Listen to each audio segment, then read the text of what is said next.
I saw my dad was calling, so I guess I had a hunch. I knew you had some bone issues and had to be put on painkillers. I suppose you were getting kind of old.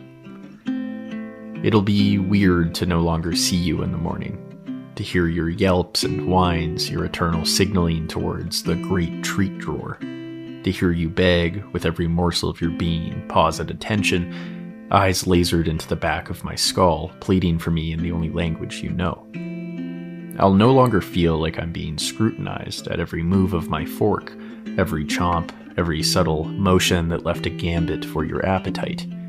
I'll miss this feeling, the feeling of a simple exchange between you and I, filled with tension and happiness and contentment, and then again and again and again. The world moves, people die, wars happen, earthquakes split hospitals in half, and talking heads use decibels to out-expert each other.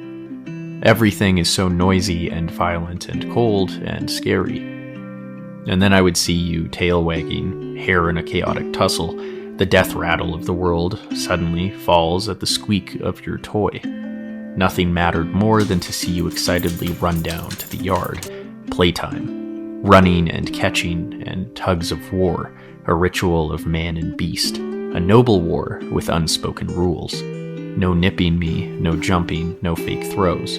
You'd always win, no matter what we were playing. You had an inexhaustible reserve for games. And it was silly to think that this meant you were invulnerable to the cruel certainties of life, that one day would be the last day you squeaked that toy. Once a refuge from a world that never stood still, you finally went to rest. Oh, how many evenings of doom-scrolling, of bickering, of useless energy put into useless worrying I would trade for one last throw, one last tug of war with my furry friend. You never asked for much, a treat, a walk through the forest, to have me feel your soft brown fur. It was enough to just be. You and I. To be in this world together, experiencing the squabbling of squirrels or the pristine flow of a secluded creek. To experience the world through you was a gift. An average meal was a Michelin-level event. The discovery of a bird's nest was the greatest moment in scientific history. The presence of another dog was an event of potential romance and war. A complex display of dominance and curiosity, of excitable glances and the sniffing of butts. Here I was, concerned about girls, about grades, finances, my own mental sanity. My emotions swung from heavenly highs to lingering lows. And there you were, at each moment, greeting me with the same loyalty to happiness each and every day, to lick my tears. Sometimes it felt like an active choice, rather than a disposition. It was your duty to be happy, to not know everything. It's what kept our world running despite the darkness, a four-legged ball of pure joy that kept me going. If you could be so happy, then maybe so could I.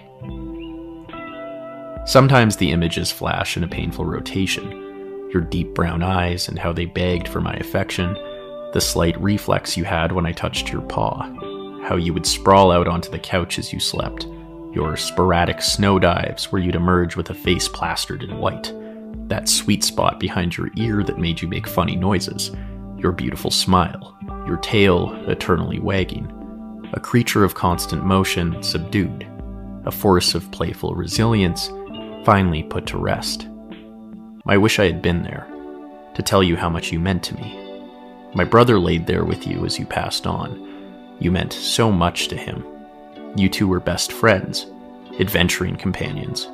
He grew so much because of you, learning responsibility through your scheduled morning walk and the simple beauty of nature. My mom was there too. For her, you were a constant presence of affection, a comically pestering force of positivity that could direct her to the here and now. That a creature could love you so much while asking for so little. You were the eternal spring in our coldest of winters. My dad, always the sturdy rock in the ocean of feelings and turmoil that characterizes any family emergency, well, he was there too, just as sad as the rest of us.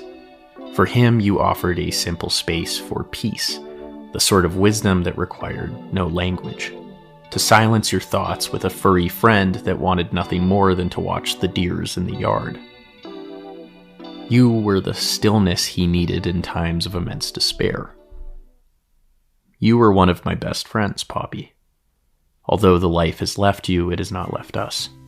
And for that, cheesy as it is, I like to think that you are in some way still alive. Just by being you, you made the world a better place. I love you. Goodbye, Poppy.